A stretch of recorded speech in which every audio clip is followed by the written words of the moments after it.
दुआ ज़हरा के केस के ऊपर पाकिस्तानी माशरा इस वक्त दो हिस्सों में तकसीम है। एक वो जो दुआ ज़हरा के वालिदैन की हिमायत कर रहा है और दूसरा वो जो दुआ ज़हरा की हिमायत कर रहा है।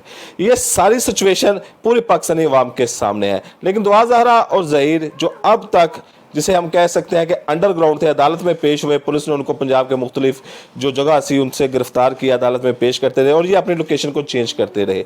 लेकिन अब 3 यूट्यूबर्स ने इनका जाकर इंटरव्यू किया, जिसके बाद एक नई बहस छिड़ गई है। तो हमारे साथ इस वक्त मौजूद हैं बड़े सीनियर सहाफ़ी हैं, बड़े अरसे से ये शोबा सहाफ़त के साथ मुंसलिक हैं, बड़े दौर इन्होंने देखे हैं, बड़े केसेस इनके हाथ से निकले हैं, बड़ी इन्वेस्टिगेटिव ये जर्नलिस्ट हैं। इन्होंने भी, मियाँ आसिफ साहब हमारे साथ मौजूद हैं, इन्होंने भी जो दुआ ज़हरा और ज़हीर का इंटरव्यू किया है उसके बाद इनके ऊपर भी तनकीद हो रही है। आइए इनसे सुनते हैं कि सारी दास्तान हुई कैसी है। अस्सलाम वालेकुम। पहली तो बात ये है, वालेकुम सलाम। पहली तो बात ये है कि मुझे कहीं पे नज़र नहीं आया कि मेरे ऊपर कोई तनकीद हो रही है।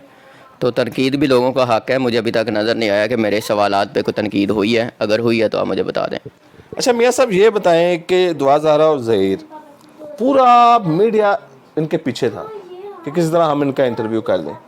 ये बताएं, ये दास्तान कहाँ से शुरू हुई, कब शुरू हुई, और आज जब तक इनका इंटरव्यू नहीं हुआ तब तक की ज़रा दास्तान ज़रा आप बताएं कि ये हुआ क्या है सारे मामले में। ये हुआ कि जब से ये पकड़े नहीं जा रहे थे, रिपोर्ट थे, तो मेरी ये भी कोशिश थी कि किसी तरीके से ये पकड़े जाएं, सूरत हाल सामने आए और मामला अदालत तक जाए।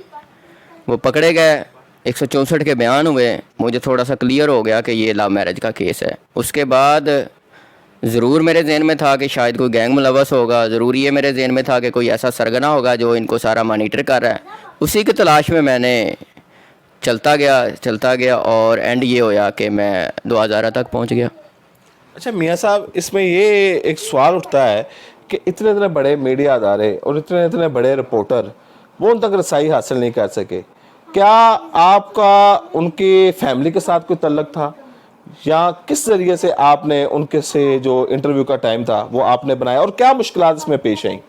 बहुत ज़्यादा मुश्किलात पेश आई और मुझे लगता है कि जिनकी कोशिशें कम थी वो नहीं कर सके, मेरी कोशिशें ज़्यादा थी, मैंने कर लिया।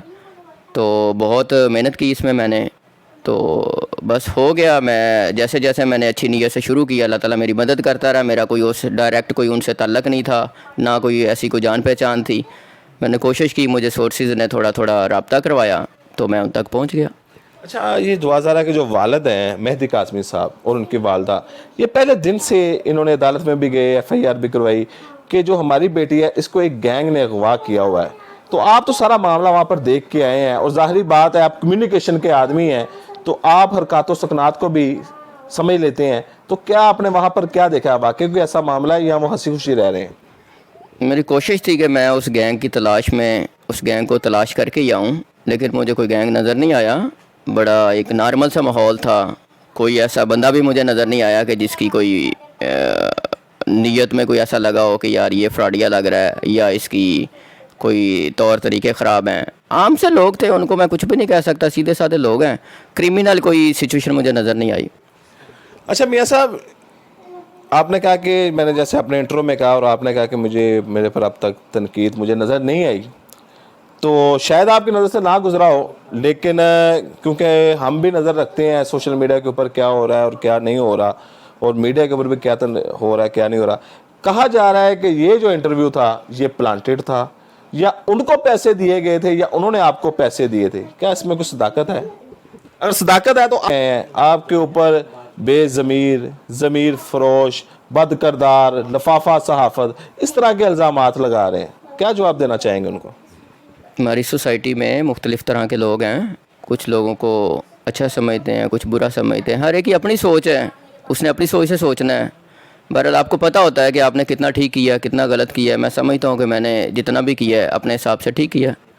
अच्छा मियाँ साहब, आप एक सहाफ़ी हैं और सहाफ़ी का जो हाथ होता है वो आवाम के नब्ज़ के ऊपर होता है। सोसाइटी को एजुकेट करना, सोसाइटी की असलाह करना, ये सहाफ़ियों का काम है। दुआ ज़हरा के केस में अगर आपको दुआ ज़हरा और दुआ ज़हरा के वालिदैन दोनों में से एक किसी के साथ खड़ा होना पड़े तो किसके साथ खड़े होंगे?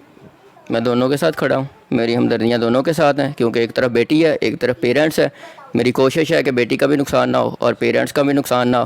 جس اذیت سے دونوں گزر رہے ہیں میری دعا ہے کہ وہ اذیت جلد سے جلد ختم ہو. تو کیا آپ نے دعا زہرا کو یہ سمجھایا کہ آپ نے غلط کیا ہے, آپ کو ایسا نہیں کرنا چاہیے تھا, یا کوئی اس طرح کی آف دی ریکارڈ کوئی اس سے ایسی بات ہوئی ہو جسے اس کے دل کی خواہش ہو کہ میں جا کے اپنے والدین کے ساتھ مل سکوں, یا والدین میرے ساتھ مل لیں, صلح کر دیں, ہمیں قبول کر لیں اور یہ معاملہ ختم ہو؟ دیکھیں میرا ان کے ساتھ کوئی ڈائریکٹ اس طرح کا تعلق نہیں تھا. میں انٹرویو کرنے گیا تھا تو میں نے اپنے سچویشن کو دیکھنا تھا. البتہ میں نے اخلاقی طور پہ, کیونکہ والدین کا بڑا مقام ہوتا ہے, سب سے پہلے میں نے یہاں سے بات شروع کی, جو کہ ملاقات میری ہوئی اس کے بعد میں نے انٹرویو کی بات کی. میں نے کہا بیٹا پہلے میری آپ سے ایک ریکویسٹ ہے کہ آئندہ آپ نے اپنے پیرنٹس کے خلاف کوئی بات نہیں کرنی, پیرنٹس کا بڑا مقام ہے. تو مجھے لگتا ہے کہ میں نے یہ بات وہاں کے پازیٹیو کی ہے اور ایک پیرنٹس کو مقام دیتے ہوئے کی ہے. اچھا میاں صاحب, سوشل میڈیا ہمارے ہاں صرف ایک گٹر کی حیثیت ابھی تک جو ہے اس کو گٹر کی حیثیت ہے. جس کا دل کرتا ہے منہ کھولتا ہے, مائک پکڑتا ہے, اور جس کا چاہتا جا کے پگڑی اچھال لیتا ہے. آپ نے صحافت کی ہوئی ہے, بڑی اچھی صحافت آپ نے کی ہوئی ہے, آپ صحافت کے تمام اسرار و رموز کو جانتے ہیں. تو اگر اب آپ یہ حالیہ کیسز دیکھیں, آپ لیاقت کا کیس دیکھ لیں, اس سے پہلے عمران خان کا کیس دیکھ لیں, اس سے پہلے بشرا بی بی کا کیس دیکھ لیں, اب یہ دعا زہرا کا کیس دیکھ لیں, تو کیا آپ نہیں سمجھتے کہ یہ جو نئے نئے یوٹیوبرز آئے ہیں, ہاتھ میں میک لیا, 1600 کا ٹرائی پوڈ لیا, اور جس کی چاہے جا کے پگڑی اچھال دی, کیا یہ ہماری سوسائٹی کو خراب نہیں کر رہے؟ انتہائی خراب کر رہے ہیں. جہاں تک جرنلزم کی بات ہے, صحافت کی بات ہے, یا مائک پکڑنے کی بات ہے, یہ ایک بہت بڑی ذمہ داری ہے جس کو ہم نے معاشرے کے لیے بھی ریپرزینٹ کرنا ہوتا ہے. تو میں سمجھتا ہوں کہ ان لوگوں کی وجہ سے جو صحافی تھے یا صحافت تھی وہ خاک میں ملتی جا رہی ہے. اچھا, اب آپ کے اوپر یہ میری طرف سے الزام سمجھ لیں, آپ نے تنقید نہیں اگر دیکھی, کہ کیا آپ بھی اس چیز کا حصہ نہیں بنے کہ آپ نے ایک ایسے کام کو پروموٹ کیا کہ جس کو ہماری مشرقی روایات, اقتدار, اخلاقیات اجازت نہیں دیتی؟ میں ذاتی طور پہ سمجھتا ہوں کسی ایک بندے نے بھی تینوں میں سے کوئی ایسا کام پروموٹ کرنے والا نہیں کیا. سب سے بڑا ہم نے یہ کام کیا ہے کہ جو اس کی والدہ صاحبہ تھیں دعا زہرا کی, اس کی خواہش تھی کہ میں اپنی بیٹی کو دیکھنا چاہتی ہوں وہ کس حال میں, ہم نے ان کی بیٹی سکرین پہ دکھانے کی کوشش کی اور کامیاب ہو گئے ہیں. تو میں یہ سمجھتا ہوں کہ میں نے ان کی والدین کی خواہش پوری کی ہے.